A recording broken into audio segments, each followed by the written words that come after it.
on its people crosses a line that will change my calculus and how the United States approaches these issues. The retired Lieutenant Colonel Alan West says the media is buying it hook, line, and sinker, but he is not. Colonel, Congressman, what do you make of all this? Well, first of all, when you draw a line in the sand, oftentimes when you have a sandstorm come along, it shifts the line, and I think that's exactly what you're seeing. But there's an incredible hypocrisy in the whole coverage of this story. Let's look at Benghazi. If that had been the Bush administration, there would be just all kind of, reports and calls for impeachment and what have you. And with this case here in Syria, no one is saying anything about the fact that these munitions, according to the Secretary of Defense, have been used. But the situation in Syria has deteriorated to the point where you have al-Nusra, which is an al-Qaeda affiliated group, which is really your main fighter group on the opposition side. You're not going to line up with Bashar al-Assad and the Iranians, but we also have the Muslim Brotherhood taking over the provincial government situation there.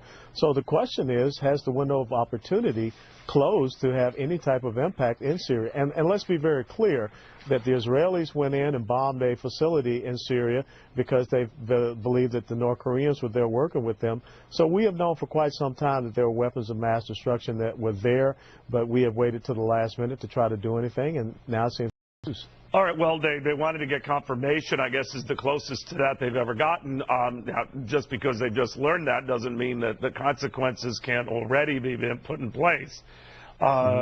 What do you think of that? That maybe as we speak, they're coming up with a way to address this head on. Well, I believe that you should have done that in the first place. We knew where these facilities were. We could have tried to secure these facilities early on when the opposition was not co-opted by radical Islamic terrorists. And also, look, the opposition is reading our newspapers, and they understand fully well what we're doing to our military when you're cutting back on the effectiveness and the capability and capacity of our military because of these sequestration cuts that are impacting them.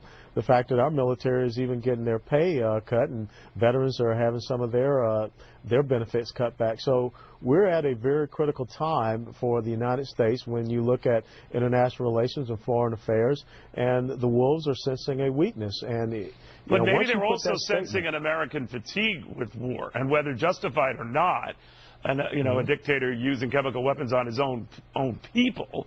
Well, we didn't find weapons of mass destruction with Saddam Hussein. We do know that in the past he had used such weapons on his own people. He used it on the Kurds. I guess what I'm asking you, Congressman, is at what point do we intervene? Should we intervene? Because the appetite might be such in this country that even if he is, don't get involved. Well, this is what you have to understand. Leaders will explain a situation to the people and provide a strategic roadmap and a vision so that you don't have fatigue and they have the right type of interaction with the people so that you can bring them together. But when I think about what happened back in 1983 when we put Marines into Lebanon in between that civil war, we did not give them the right type of rules of engagement. We did not, really protect them from the Hezbollah enemy. And the next thing you know, you lost close to 80-some-odd Marines in the Beirut bombing attack. So, again, what good would it do to put any type of military force in between al-Qaeda-backed terrorists and Bashar al-Assad and Iran at this point? And that's why I believe that the window of opportunity for intervention in Syria has closed. Alan West, good seeing you.